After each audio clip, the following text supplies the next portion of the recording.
కన్న పేగుపై అంత కర్కశమా? ప్రియుడి మోజులో పడి కన్న తల్లి ఘాతుకం. 6 ఏళ్ల కూతురును నీటి ట్యాంకులో పడేసి మూతబెట్టి నీటితో నింపి హత్యాట. అబ్బా, ఎంత ఘోరం ఇది. కూతురు కనిపించట్లేదని నాటకం ఆడిందట.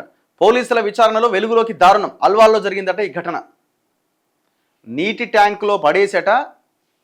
నీటి ట్యాంకులో, ఖాళీగా ఉన్న నీటి ట్యాంకులో పడేసి మూత పెట్టి అలా నీళ్లతో నింపేసిందట. తల్లి ఇంకేమని అనాలా? ప్రియుడి మోజులో పడ్డదట.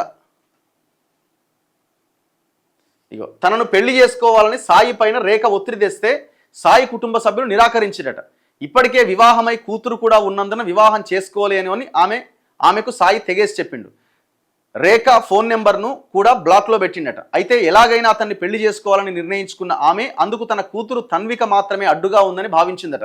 దీంతో కూతురును చంపాలని నిర్ణయించుకుందట. ఈ నెల 16వ తేదీన ఇంట్లో ఎవరూ లేని సమయంలో తన్వికను ఇంటిపైకి తీసుకెళ్లి నీటి ట్యాంకులో పడేసి మూతబెట్టిందట. ట్యాంకును పూర్తిగా నీటితో నింపిందట. పాప చనిపోయిందని నిర్ధారించుకున్న తర్వాత తన్విక కనిపించట్లేదని కుటుంబ సభ్యులకు తెలిపింది. అనుమానం వచ్చిన ఆమె సోదరి శ్వేత పోలీసులకు కంప్లైంట్ చేసింది. దర్యాప్తు ప్రారంభించిన పోలీసులు సీసీ ఫుటేజ్ పరిశీలిస్తే రేఖ టెర్రస్ పైకి తన్వికను తీసుకెళ్లడం, ఆమె తిరిగి కిందకొచ్చేటప్పుడు కూతురు లేకపోవడాన్ని గుర్తించారు. అనుమానం వచ్చి ఆమెను గట్టిగా ప్రశ్నించడంతో తానే తన్వికను నీటి ట్యాంకులో పడేసి హత్య చేసినట్టు ఒప్పుకుంది. ప్రియుడిని పెళ్లి చేసుకోవడానికి ఈ పని చేసినట్టుగా తెలిపింది. దీంతో పోలీసులు రేఖ పైన హత్య కేసు నమోదు చేసి అరెస్ట్ చేసిరట. అయిపోయినా ఇక జైలే ప్రియుడు. ఇప్పుడు ఇక జైలే ప్రియుడు. ఇప్పుడు ఇక ఆ జైలుతోనే సంసారం చేయాలి. ఇక ఎంత ఘోరమైన విషయం ఇది.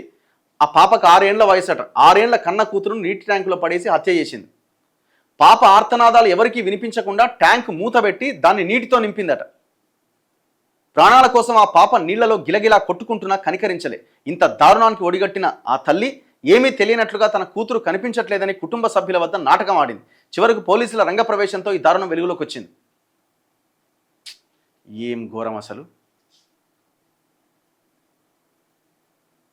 ఏం జరిగింది? ఓల్డ్ అల్వాల్ అంబేద్కర్ నగర్ ప్రాంతానికి చెందిన యాదగిరి కూతురు రేఖను 2020లో రాజు అనే వ్యక్తికిచ్చి పెళ్లి చేసిరట. అయితే రేఖ అప్పటికే 7 నెలల గర్భవతి అట. పెళ్లి కాకముందే. పెళ్ళైన కొద్ది రోజులకే ఆమె పాపకు జన్మనిచ్చింది. రేఖ గర్భవతి అనే విషయం దాచిపెట్టి వివాహం చేయడంతో భార్యాభర్తల మధ్య గొడవలు మొదలైనాయట. ఆమె ప్రెగ్నెంట్ అని చెప్పడం వాళ్ళు దాచిపెట్టిరట. దీంతో ఆయన వదిలేసిండు. దాంతో వారు వేరువేరుగా ఉంటున్నారట. యాదగిరి కుటుంబం ఓల్డ్ అల్వాల్ ప్రభుత్వ ఆసుపత్రి సమీపంలోకి మారడంతో వారితో పాటే ఉంటున్న రేఖకు కూడా అక్కడ కిరాణా షాపులో పనిచేసే సాయి అనే వ్యక్తితో పరిచయం ఏర్పడ్డదట. వాని ఏజ్ 21 సంవత్సరాలట. వాని మైనారిటీ తీరిందో లేదో ఇంతవరకు. ఏం ఘోరం ఇది.